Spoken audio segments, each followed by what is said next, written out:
এই মুহূর্তে বড় খবর, পাকিস্তানের সেনার গাড়ির ওপর হামলা বালুচিস্তানে। জানা যাচ্ছে 12 জন পাক সেনা কর্মীর মৃত্যু হয়েছে, 12 জন পাক সেনা কর্মী নিহত।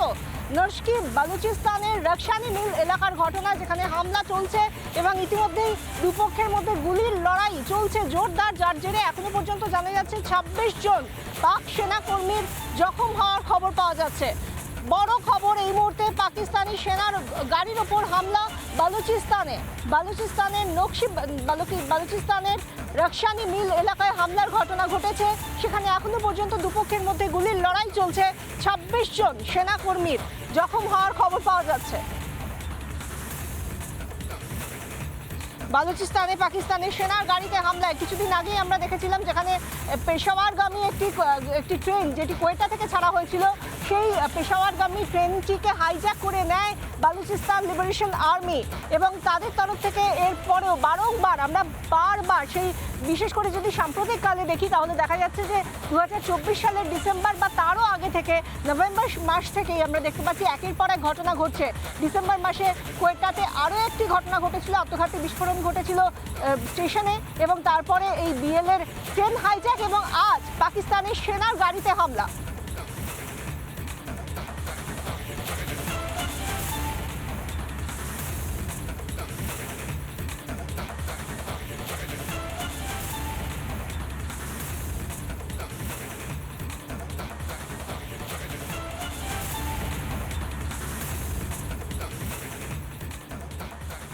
বালুচিস্তানে পাকিস্তানের সেনার গাড়ির উপরে হামলা, এই সংক্রান্ত যাবতীয় আপডেট এবং অন্যান্য গুরুত্বপূর্ণ খবর, তার রাজ্যের হোক বা দেশের, সমস্ত খবর নিয়ে ফিরে আসছে একটা বিরতির পর।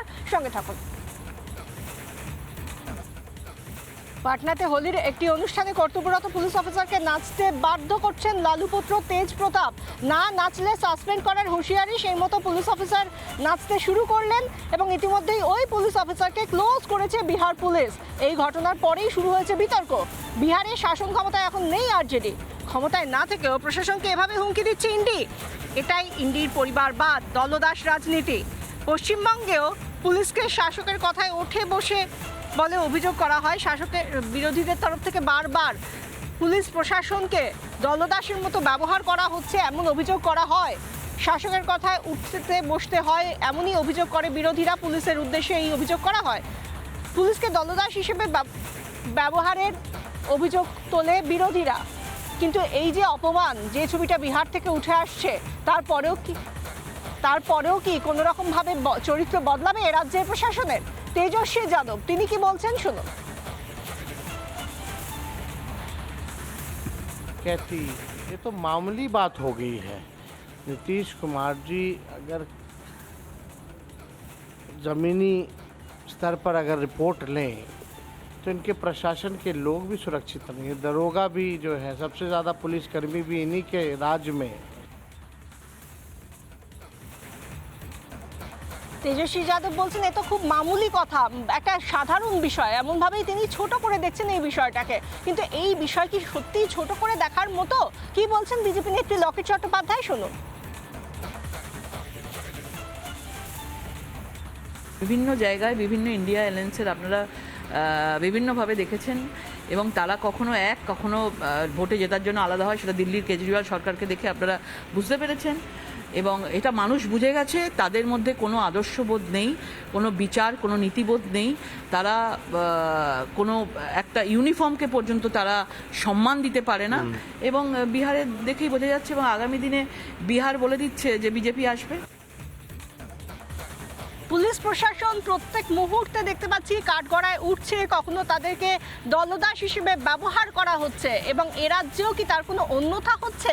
কি বলছেন ভারত সেবাশ্রম সংঘের বেলডাঙ্গার প্রধান কার্তিক মহারাজ, শুনুন। তো এখন একটা ভারতবর্ষে আমাদের কৌরব এবং পাণ্ডব, শ্রীমদ্ ভগবদ গীতাতে দুটো বিভাজন আছে, কৌরব পক্ষ আর পাণ্ডব পক্ষ। পাণ্ডব পক্ষের বিরোধিতা কৌরব পক্ষ চিরকাল করবে, ইউনাইটেড হয়ে করেছে এবং তাদের শক্তি বেশিই থাকবে। সেই পাণ্ডব পক্ষে, কৌরব পক্ষে তো ছিল ভীষ্ম, পিতামহ ভীষ্মের মতো লোক, দ্রোণাচার্য, কর্ণ, শল্য, কৃপাচার্য, এরা ছিল কৌরব পক্ষে। এরা সমস্ত একসঙ্গে জোট হয়েছে অধর্মের পক্ষে। জাতিকে ভারতবর্ষের সংস্কৃতি থেকে ভারতবর্ষের ধর্মকে নাস্বাত করে দেওয়ার জন্য একজোট হয়েছে ওরা। সুতরাং এরা বেশি দিন টিকবে না, বেশি দিন থাকতে পারে না, অসম্ভব।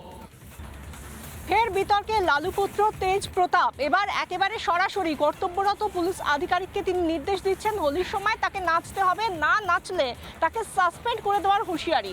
আর অন্যদিকে লালুর অপর পুত্র তেজস্বী যাদব তিনি আইন শৃঙ্খলা প্রশ্নে পুলিশকেই কাঠগড়ায় তুলছেন। কি অদ্ভুত না, একই সঙ্গে নিজেরাই আইন ভাঙছেন আবার একই সঙ্গে পুলিশকে কাঠগড়ায় তুলছেন। এ যেন উল্টা চোর কোতোয়াল কোটাটে। কি মনে হচ্ছে সার্কাস চলছে? কর্তব্যরত অবস্থায় হোলির অনুষ্ঠানে নাচতে দেখা গেল পুলিশ আধিকারিককে, কিন্তু আসল রিং মাস্টার তো বসে মঞ্চে। চিনতে পারছেন রিং মাস্টারকে? তিনি আর কেউ নন, বিহারের প্রাক্তন মুখ্যমন্ত্রী লালু প্রসাদ যাদবের গুণধর ছেলে তেজ প্রতাপ যাদব। পুলিশকে চরম হুঁশিয়ারি তেজ প্রতাপের, নাচুন, না হলেই হতে হবে সাসপেন্ড। सिपाही दीपक, एक गाना बजा के उसमें तुमको ठुमका लगाना, ठीक है? बुरा मत मानो होली है, आज नहीं ठुमका लगाओगे तो सस्पेंड कर दिए जाओगे। बुरा मत मानो होली है। এদিকে বিহারে এনডি জোটের মুখ লালু পুত্র তেজস্বী যাদব আইন শৃঙ্খলার প্রশ্নে কাঠগড়ায় তুলছেন মুখ্যমন্ত্রী নীতিশ কুমারকে, অথচ সেই পুলিশকেই হোলিতে নাচার জন্য হুঁশিয়ারি দিচ্ছেন তেজস্বীর ভাই তেজ প্রতাপ। चोरी डकैती ये तो मामूली बात हो गई है। नीतीश कुमार जी अगर ज़मीनी स्तर पर अगर रिपोर्ट लें तो इनके प्रशासन के लोग भी सुरक्षित नहीं। তেজ প্রতাপের বদনামিতে দেশ জুড়ে সমালোচনা শুরু হলেও এখনো ইন্ডির শরিকরা লালু পুত্রর পাশেই দাঁড়িয়েছেন। देखिए, हर आदमी अपने अपने अंदाज से होली खेलता है और होली एक ऐसा त्यौहार है कि लोग उसका आनंद लेते हैं और सबका अपना अपना तरीका है, अपना अपना है। দীর্ঘদিন বিহারে ক্ষমতায় নেই আরজেডি, দেশ জুড়ে ইন্ডির অবস্থাও তথই বচ। তা সত্ত্বেও কোথা থেকে আসে এত উদ্ধত্ত? আমরা গাছে কোনোদিন আম হয় না, যেমন বাপ তার তেমনই ব্যাটা। বাপ যখন মুখ্যমন্ত্রী তখন পুলিশকে দিয়ে খৈনিটে পাঠায়। আজকে জমিও নেই, জমিদারিও নেই, কিন্তু জমিদারি মেজাজটা আছে। পরপর হারের পরও এখনো কি চোখ খুলছে না ইন্ডি জোটের নেতাদের? একদিকে পুলিশকে নিয়ে বাঁদরামি, অন্যদিকে আইন শৃঙ্খলার প্রশ্নে পুলিশকে তুলোধনা করে ভণ্ডামি করছেন আরজেডি নেতারা। রিপাবলিক বাংলা। নানা ধরনের কন্টেন্ট দেখার জন্য লাইক করুন, শেয়ার করুন আমাদের ফেসবুক পেজ, সাবস্ক্রাইব করুন আমাদের ইউটিউব চ্যানেল। পাশাপাশি অন্যান্য ব্রেকিং নিউজের জন্য অবশ্যই চোখ রাখুন রিপাবলিক বাংলায়।